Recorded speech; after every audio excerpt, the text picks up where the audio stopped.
Monseigneur Golnisch, bonjour. Vous êtes directeur général de l'Œuvre d'Orient. Vous souhaitez aujourd'hui nous parler des chrétiens d'Orient, entre autres, bien évidemment. On vous écoute. Chers auditeurs de KTO, je voudrais cette semaine m'arrêter avec vous sur le rôle des chrétiens d'Orient. Souvent, des amis occidentaux me disent alors combien sont-ils ?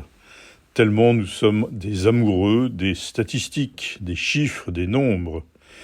Et que parfois, sans nous en rendre compte, nous risquons de confondre un aspect quantitatif avec un aspect qualitatif. S'ils ne sont pas nombreux, ils ne comptent pour rien. S'ils sont nombreux, ils représentent quelque chose. Oui, bien sûr, c'est ainsi que notre monde juge souvent la réalité des choses, et parfois il a tort. Ainsi, la voix d'un prophète est souvent solitaire, voire crie dans le désert, et pourtant, parce qu'elle dit la vérité, ou parce qu'elle dit la vérité de Dieu, ou parce que cette voix ouvre des perspectives nouvelles, ce sont des voix qui comptent. Aujourd'hui, les chrétiens d'Orient représentent encore un nombre non négligeable. Certes, des familles ont quitté la région, persécutées par exemple par Daesh, ou discriminées ici ou là dans les pays du Proche-Orient. Je rappelle que seul le Liban vit réellement la liberté religieuse au sens de la déclaration des droits de l'homme de l'ONU. Mais beaucoup sont restés, et beaucoup plus sont restés.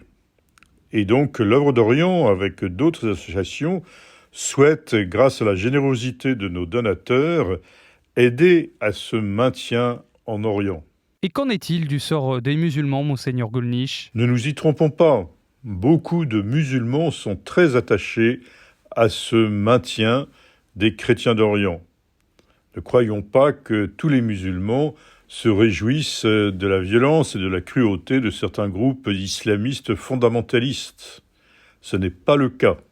Mais évidemment, ces groupes sont davantage évoqués dans les mauvais médias. C'est donc pas à KTO, bien sûr.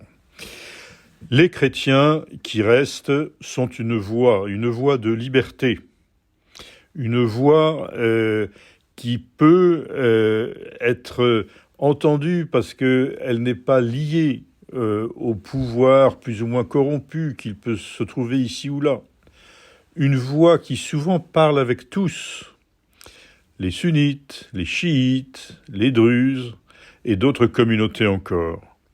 C'est une voix qui, aujourd'hui, ne défend pas des intérêts politiques ou financiers, c'est une voix au service de l'ensemble de la population.